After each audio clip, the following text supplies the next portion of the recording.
BTC অঞ্চলৰ লগতে সমগ্ৰ অসমৰ উন্নয়নৰ কাৰণে কাম কৰি যাম।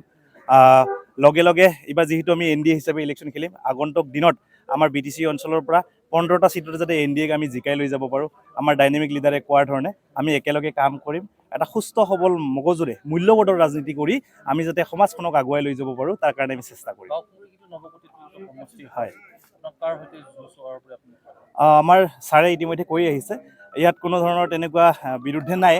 আমি খালি নিজৰ কামখিনি কৰি যাম। ইতিমধ্যে আমাৰ হাগ্ৰামা মহিলাৰী ছাৰে BTCখনক নতুনকৈ গঢ়াৰ যি পৰিকল্পনা লৈছে, সকলো জাতি জনগোষ্ঠীক আগবঢ়াই লৈ যোৱাৰ তেখেতে যি প্ৰচেষ্টা লৈছে, এই প্ৰচেষ্টাত আমি সৈনিক হিচাপে কাম কৰি যাম। ইতিমধ্যে ৰাইজে মেণ্ডেট দিছেই যে NDA হিচাপে অসমৰ দিবাৰ 100খনৰ ওপৰ চিট লৈ ডক্টৰ হিমন্ত বিশ্ব শৰ্মা ডাঙৰীয়া আকৌ এবাৰ মুখ্যমন্ত্ৰী হিচাপে হ'ব।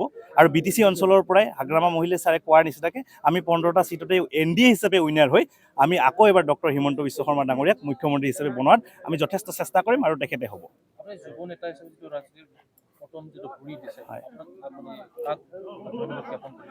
মই পোনপ্ৰথমতে আমাৰ সন্মানীয় কৈছোৱে ডাইনামিক লিডাৰ হাগ্ৰামা ছাৰক ধন্যবাদ জনাম আৰু ডক্টৰ হিমন্ত বিশ্ব ছাৰক ধন্যবাদ জনাম, যি অসমখনক নতুনকৈ গঢ়াৰ কাৰণে বা BTCখনক নতুনকৈ গঢ়াৰ কাৰণে যুৱ প্ৰজন্মৰ ওপৰত যি বিশ্বাস ৰাখিছে, সেই বিশ্বাসকে আমি অটুট ৰাখি কাম কৰি যাম।